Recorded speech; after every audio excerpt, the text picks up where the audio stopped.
지금 일본과 한국이 소녀상 때문에 서로 줄다리기를 하고 있습니다. 브론즈로 만든 크지 않은 그 소녀의 상이 무엇이기에 그렇게 한일 협정을 했는데 이 소현상 문제 때문에 협정을 폐기한다 안 한다 이렇게 지금 논란이 많습니다. 그 소녀상은 우리가 알다시피 일제 박해 동안에 정신대로 끌려갔던 17, 또 18, 또 그런 부녀의 슬픔을 담고 있는 상입니다. 저는 그 상을 직접 보지는 못했지만은 항상 목도리를 두르고 있고 이런 모습을 보면 꼭 우리 어머니의 모습을 보는 것 같아서 정겹게 와닿고 뭔가 슬픔이 많지만은 그래도 피하고 싶지 않은 그런 모습을 담고 있는 아름다운 상이라고 생각합니다. 이 세상 어떤 조각보다도 아름다운 그런 입상으로 일종의 와상이라고 할까요? 앉아있는 그런 모습인데요. 저는 직접 보지는 못했지만 또 읽어보지도 않았지만 그 상을 볼 때 항상 그 눈에 이렇게 흘러내리는 눈물이 있다. 아마 맞을 겁니다. 그렇게 표현을 해놓고 있습니다. 소녀의 눈에서 눈물이 흘러내리는 모습을 그렇게 이렇게 그리고 있습니다. 결국 지금 한일 간의 가장 큰 이슈가 이 눈물입니다. 소녀의 눈물, 한 사람의 눈물, 또 고난당하고 슬픔당하고 애꿎게 뭘 알겠어요. 아무것도 모르는 그러한 부녀를 잡아다가 그 낯선 곳에, 낯선 언어에, 낯선 사람들에게 그렇게 아주 목불인견에 우리가 눈뜨고 볼 수 없는 그러한 일들을 당했다는 거예요. 일부는 전쟁이 그런 것 아니냐라고 말하지만 그렇게 말하면 인류 역사가 무슨 의미가 있겠어요. 그것은 철저히 반성해야 되고 또 그것에 대해서는 국가가 공식적으로 인정해야 되고 그런 부분 아니겠어요. 죽은 분들이야 또 죽었다 치더라도 멀쩡히 살아서 그걸 겪은 사람들이 아직 남아있는데 시원하게 사과도 하지 못한다는 것은 어떻게 보면 한 나라의 국가 양심을 이야기하는 것이고 나아가서는 국격을 이야기하는, 아무리 뭐 경제가 발달하고 잘 살고 기술이 뛰어나봤자 뭐합니까? 그것을 반성할 수 있는. 제가 유럽에서 공부하고 영국에서 공부할 때 보면 도서관에 책이 들어오는데 거의 3권 중에 한 권은 유대주의에 관한 책입니다. 영국에서 공부할 때 깜짝 놀랐어요. 유대주의가 이렇게 많이 연구되느냐. 이스라엘의 책들이죠. 어떻게 보면 이런 책까지 낼 필요가 있는가 싶어도 그들은 책을 냅니다. 그런데 그 책 가운데 많은 다수의 책이 뭔가 하면 2차 대전에 관한 이야기들을 여전히 계속해서 내고 있습니다.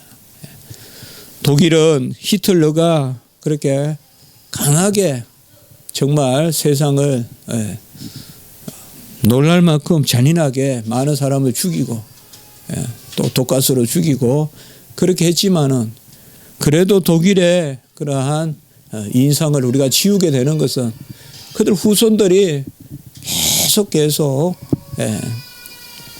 반성을 한다는 거죠. 과거사에 대해서. 우리나라 사람들은 이런 면에서는 참 순합니다. 이스라엘 사람들은 끝까지 다 잡아서 다 죽이고 처형합니다. 그 이스라엘 사람들은 아예 모사드라고 해서 전범들을 아예 전문으로 잡는 기구가 있습니다. 그래서 아이만이나 우리가 잘 알다시피 어디든지 끝까지 가서 한 사람이라도 어떻게 보면 이스라엘 사람들이 잔인해서가 아니죠. 그게 역사라는 걸 가르쳐 주려고 그렇게 하는 거겠죠. 역사를 다 잊어버리고 뭐 그럴 수도 있지 않겠냐라고 말한다면 우리가 어떻게 후손들에게 본을 보일 수 있겠습니까? 또 그런 상황이 일어나면 또 그래도 된다고 생각하지 않겠습니까? 또 전쟁이면 무슨 일이든 할 수 있다고 생각하지 않겠어요? 지금 우리에게 중요한 것은 바로 이 눈물. 주님은 눈물을 닦아주기 위하여 이 땅에 오셨습니다. 시편 기자는 하나님께서 자신의 눈물을 헤아려 달라고 그렇게 기도했습니다. 시편 56편 8절에 보면 나의 눈물을 주의 병에 담으소서. 내가 얼마나 눈물을 많이 흘리는지 주의 병에 담으소서. 우리도 기도하다 보면 바닥이 흥건히 눈물로 젖어 있을 때가 있지 않겠습니까? 시편 기자는 내 눈물을 주의 병에 담으소서. 인생의 여정은 눈물 없이 수놓아지지 않습니다. 기쁨의 눈물이든 슬픔의 눈물이든 간혹은 이별의 눈물이든 만남의 눈물이든 어떻게 보면 우리 인생의 가치는 이 눈물의 양식을 먹고 사는 것이 바로 인생이다라고 생각해 볼 수가 있겠습니다. 시편 80편 5절에 보면 주께서 그들에게 눈물의 양식을 먹이시며 많은 눈물을 마시게 하셨나이다 라고 이렇게 말했습니다. 주님이 사랑하는 백성들에게 왜 눈물을 주십니까? 그런데 시편 기자는 주께서 자기의 백성에게 눈물의 양식을 먹이고 많은 눈물을 마시게 했다라고 이렇게 말하고 시편 42편 3절에 보면 내 눈물이 주야로 내 음식이 되었도다라고 이렇게 말하고 있습니다. 손을 들어도 눈물이 나고 고개를 돌리도 눈물이 나고 음식을 씹어도 눈물이 나고 그것을 시편 기자가 표현하고 있는 것입니다. 야곱은 자신의 생애 130년을 돌아보고 험악한 세월을 보냈다라고 이렇게 이야기했습니다. 우리는 옛날 사람들의 이야기는 좀 더 드라마틱하고 좀 더 극적이고 그래야 와닿았는데 실제로 우리가 그런 삶을 살아본다 하면 야곱이 얼마나 험악한 세월을 살았습니까? 형에게 쫓기는 일부터 또 20년간 거기에 외진데 가서 살고 20년을 쏘아서 살았다. 물론 아내를 얻고 그렇게 하지만 그리고 또 딸이 강간을 당하고 뭐 이런 일들이 끊임없이 일어나죠. 마지막까지 또 요셉이 실종되고 없고 요셉이 실종되고 그래서 또 형들이 요셉을 결국은 팔아넘기고 그래서 또 애국까지 내려가고 그 얼마나 참 인생이 다사다난합니까? 아무것도 아닌 것 같지만 성경의 속의 인물들은 우리의 삶의 단면을 보여주거든요. 우리도 뭐 하루 아무 일 없으니까 평생 아무 일 없겠지 하지만은 우리의 삶이 그렇게 녹록합니까? 우리의 삶이 역사죠. 눈물이 마를 새 없이 험악한 세월이 우리 눈앞에 놓여 있고 그래서 눈물 골짜기를 우리가 간다라고 그렇게도 표현하고 있습니다. 눈물의 골짜기를 간다. 어떻게 보면 인생의 무게는 눈물의 질량이다라고 이렇게도 한번 표현해 볼 수가 있겠습니다. 시편 6편 6절에 보면 내가 탄식함으로 피곤하여 밤마다 눈물로 내 침상을 띄우며 내 요를 적시나이다라고 이렇게 노래하고 있습니다. 얼마나 눈물을 많이 흘렸는지 물론 비유지만은 눈물로 내 침대가 그 물 위에 띄고 침상이 눈물 위에 뜨고 그리고 요가 눈물로 적셔졌다라고 이렇게 말하고 있습니다.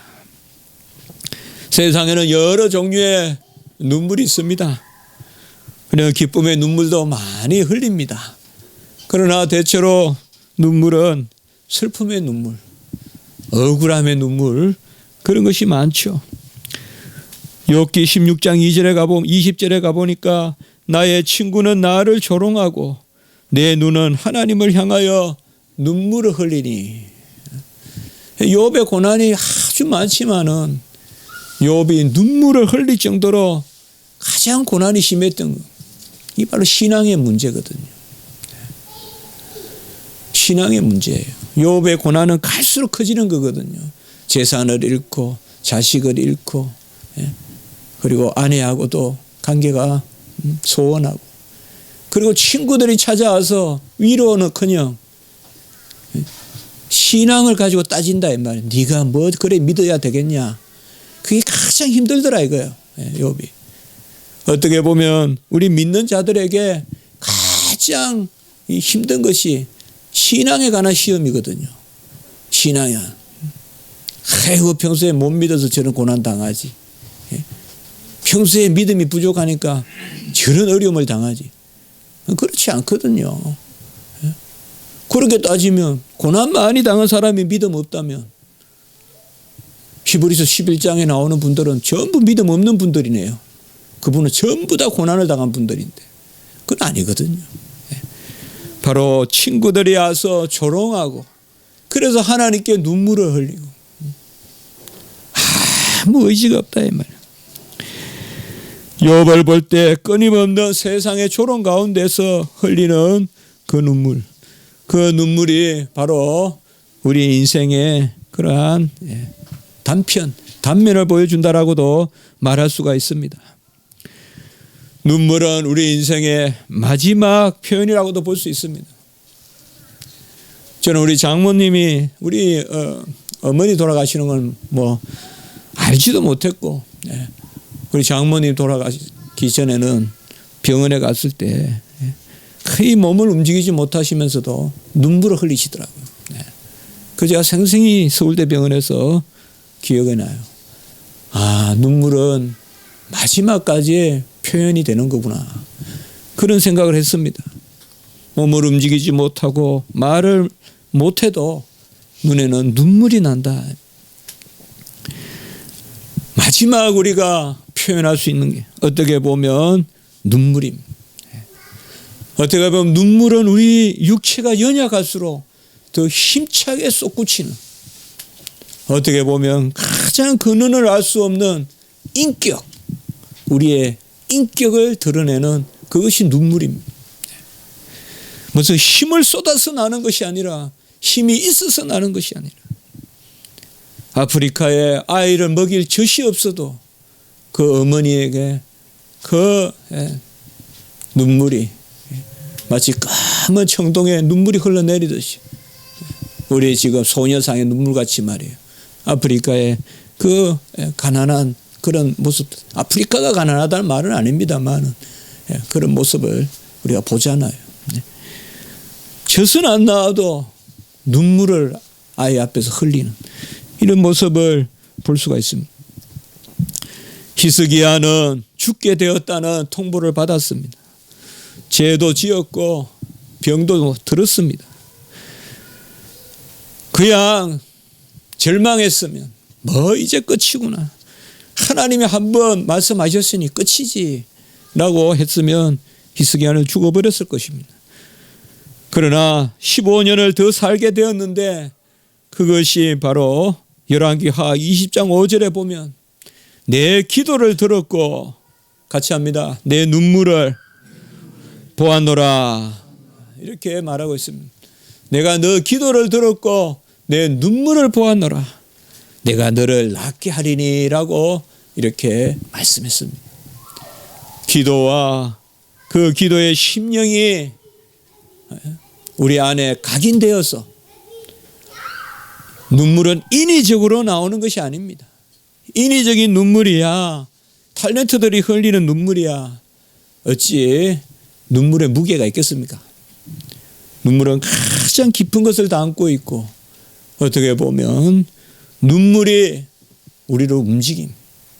그것이 기도가 되기도 하고 카타르시스가 되기도 하고 그것이 간혹은 우리를 회복도 시켜줍니다. 많이 울고 슬픔을 이길 수도 있다 이 말이죠. 히스기야의 눈물을 헤아리고 세상의 모든 수고도 다 눈물 없이 되지 않습니다. 그냥 되는 것이 없습니다. 그냥 편안하게 그냥 바퀴가 가듯이 그냥 가는 것이 인생이 아닙니다. 시편 126편 5절에 보면 눈물을 흘리며 씨를 뿌리는 자는 기쁨으로 거두리로다. 저는 이 말씀을 볼 때마다 뭔가 표현을 할 수 없지만 이해는 할 수 있을 것 같아요. 눈물을 흘리면서 씨를 뿌리는. 우리가 울면서도 밥을 먹잖아요. 그게 삶이거든요. 눈물을 흘리면서 씨를 뿌리는 자는 기쁨으로 거두리라. 눈물을 흘리면서 씨를 뿌리는 자는 기쁨으로 거두리라.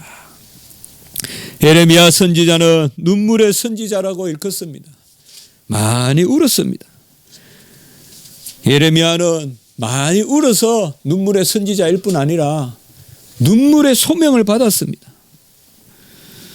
예레미야 9장 18절에 보면 그들로 빨리 와서 우리를 위하여 애곡하여 우리의 눈에서 눈물이 떨어지게 하며 우리 눈꺼풀에서 물이 쏟아지게 하라. 예레미야의 소명이 우는 거예요. 열심히 울어. 그래서 이스라엘 사람들이 따라 울도록 울으라는 거예요. 우리의 눈꺼풀에서 눈물이 쏟아지게 하고 도무지 감동이 없고 감화가 없으니까 예레미야 선지자를 보내서 일종의 헌화자로 보냈습니다. 곡하는 사람, 아이고 곡하는 사람으로 눈물 근원으로 그렇게 보냈습니다. 예레미야 9장 1절에 보면 어찌하여 내 머리는 물이 되고 내 눈은 눈물 근원이 될꼬라고 이렇게 이야기했습니다. 선지자는 무슨 값싼 웃음, 어떤 레저 그런 거를 파는 게 아니죠. 선지자는 눈물의 근원이 되는 거예요. 기쁨의 눈물이든 슬픔의 눈물이든 바로 여호와께서 달아보시는 눈물의 근원이 되는 것이 선지자입니다. 그저 템포에 맞춰 춤추게 하고 그저 자기 암시에 빠져 잠시 희락에 빠지게 하는 세상에 유의를 주듯이 하는 그런 것이 선지자가 아니다 이 말이에요. 내 눈이 눈물의 근원이 될 거라고 이렇게 이야기했습니다. 예레미야 예가는 특별히 눈물의 노래입니다. 이로 말미암아 내가 우니 내 눈에 눈물이 물같이 흘러내리며 특별히 예가서 2장 11절에 보면 내 눈이 눈물에 상하며 라고 이렇게 이야기했습니다. 사도 바울도 사탄의 저주가 있다라고 사탄의 가시가 있다 했는데 고린도후서 12장 7절에 보면 그것을 거의 많은 분들은 안병이다, 눈병이다라고 그렇게 생각합니다. 저는 사도 바울의 눈을 많이 생각해 봅니다. 눈물에 절여 있고 그래서 눈물에 진물이 나는 그것이 바로 사도 바울의 눈이다. 안병은 눈물의 병이라고 볼 수가 있습니다. 고난과 질병과 수고와 회개와 그리고 바로 기도의 눈물이 그 가운데 있는 것입니다. 시편 39편 12절에 보면 여호와여 나의 기도를 들으시며 나의 부르짖음에 귀를 기울이소서. 같이 합니다. 내가 눈물 흘릴 때에 잠잠하지 마옵소서. 그렇게 말씀했습니다. 눈물 콧물 흘리면서 기도하면 하나님이 불쌍히 여기십니다. 어떻게 보면 눈물이 남아있다는 것은 가능성이 있다는 것입니다. 우리의 심령이 메마르지 않고 목이 곧지 않고 울 수 있는 자는 복되다. 지금 울 수 있는 자는 복되다. 주님은 이 땅에 눈물을 흘리기 위해서 오셨습니다. 예루살렘아 예루살렘아.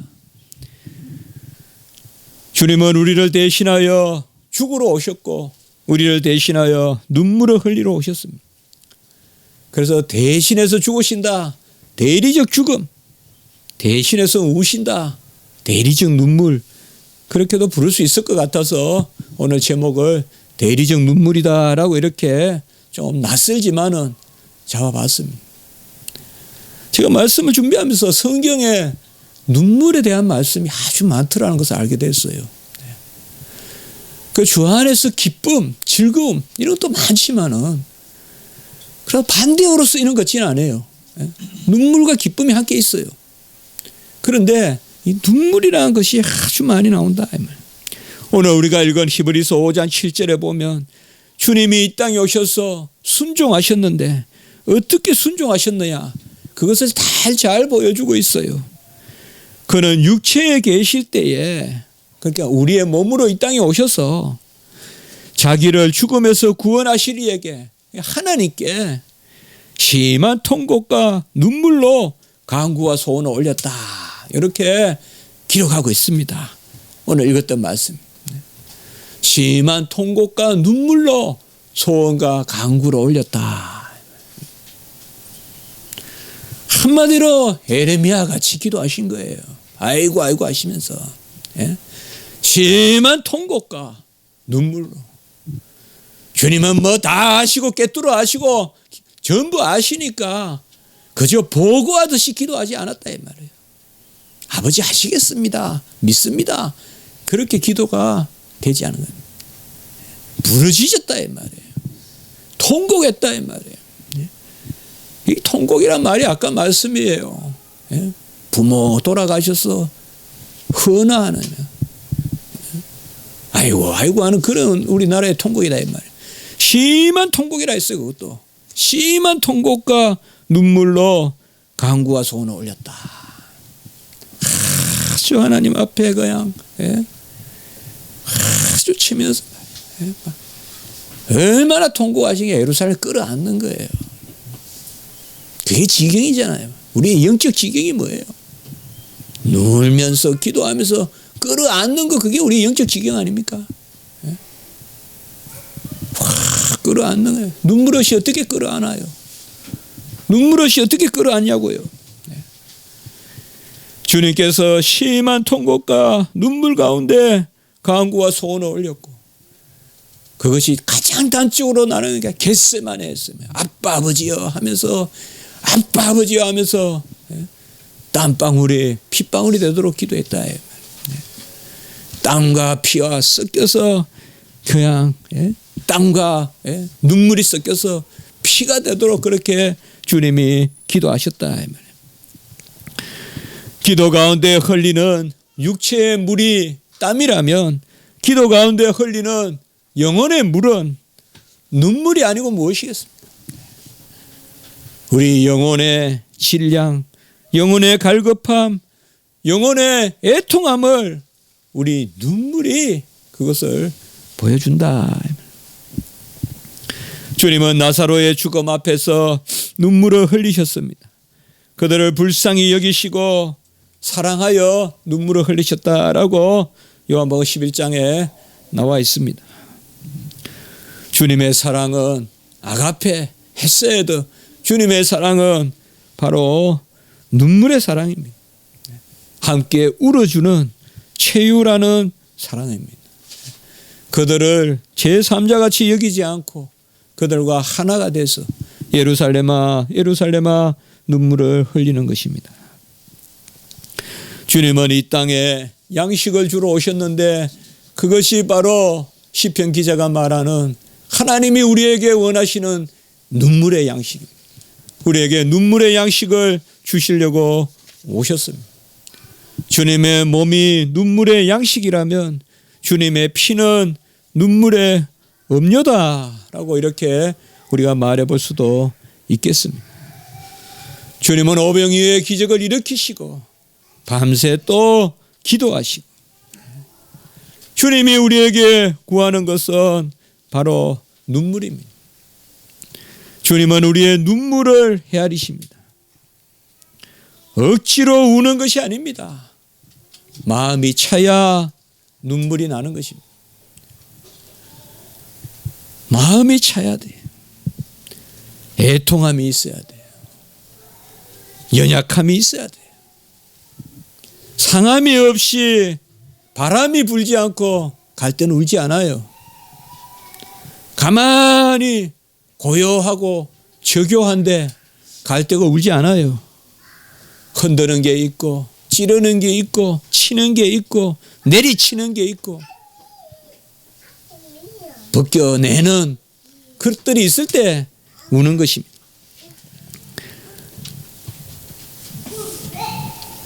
어떻게 보면 눈물의 기적이 우리에게 있는 것입니다. 눈물이 있는 한 기적이 있습니다. 지금 우리가 울 수 있는 한 기적이 있습니다. 누가복음 6장 21절에 지금 우는 자는 복이 있나니 너희가 웃을 것이며, 분명히 믿으시기 바랍니다. 지금 우는 자는 복이 있나니 너희가 웃을 것이며, 시편 30편 5절에는 저녁에는 울음이 깃들지라도 아침에는 기쁨이 오리다. 주님은 우리 안에서 이 일을 행하시는 거예요. 밤에는 울음이 기수갈지라도 아침에는 기쁨이 동트듯이 그냥 기쁨이 싹 들어오신다. 알 수가 없어요. 알 수가요. 그냥 쇄도예요. 그야말로. 쇄도란 말이 뭡니까? 파도가 밀고 들어오는 거 아닙니까? 파도가 밀고 들어오듯이 우리 안에 그냥 기쁨이 싹 들어와요. 이걸 우리는 믿어야 돼요. 끝이 나지 않는 터널은 없습니다. 우리 앞에 놓여진 모든 터널은 잠시 어두운 가운데 있는 듯 하지만 장마철에 구름과 같아서 1년 내내 비가 올 것 같지만 분명히 개이거든요. 우리의 인생도 마찬가지입니다.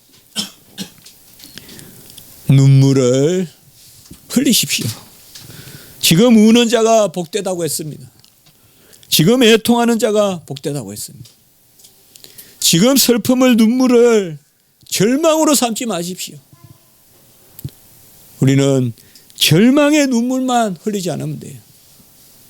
하나님 앞에서 소망을 가지고 껍질을 베듯이 그렇게 하나님 앞에 나갈 때 우리의 눈물은 하나님께 드리는 제물입니다.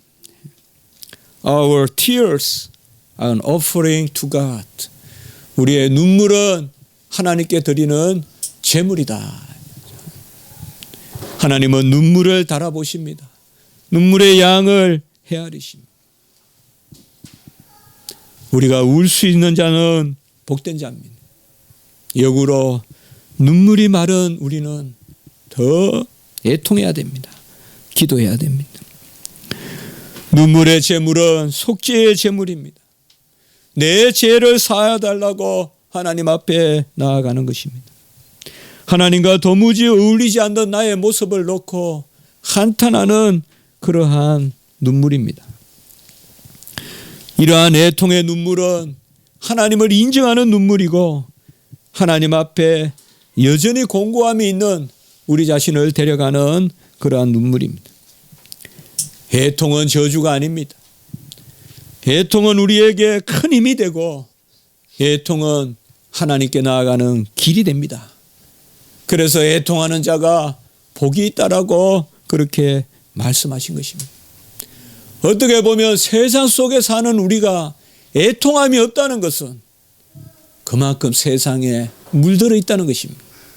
그만큼 세상에 젖어 있다는 것이에요. 세상이 그저 아무렇지 않게 나에게 좋은 것으로만 다가온다면 그것은 그만큼 우리 시선이, 우리의 모든 삶이 세상에 배어 있다는 것입니다. 익숙해져 있다는 것이에요. 그러므로 애통함이 있어야 돼요. 이 애통함이 어떤 사람은 열심당원으로도 가고 주님의 시대 때 어떤 사람은 테러도 하고, 그러나 우리는 이 애통함을 여호와 앞에 눈물로 발산해야 돼요. 우리는 성도는 어떤 경우든 이런 애통함에 무기를 들어서는 안 돼요. 흉기를 들어서는 안 된다 이 말이에요. 우리의 애통함을, 근심을 여호와께 눈물로, 그게 주님이 달아보시는 눈물이에요. 성도는 슬픔을 겪을수록 부드러워져야 돼요. 세상에서는 많은 일을 겪은 사람들이 많이 입신양명하고 입지전적인 인물들이 보면 많이 거친 사람들이 많아요. 그렇게 흠모할 건 못 돼요, 여러분들. 강한 거 무조건 좋은 건 아니에요. 우리는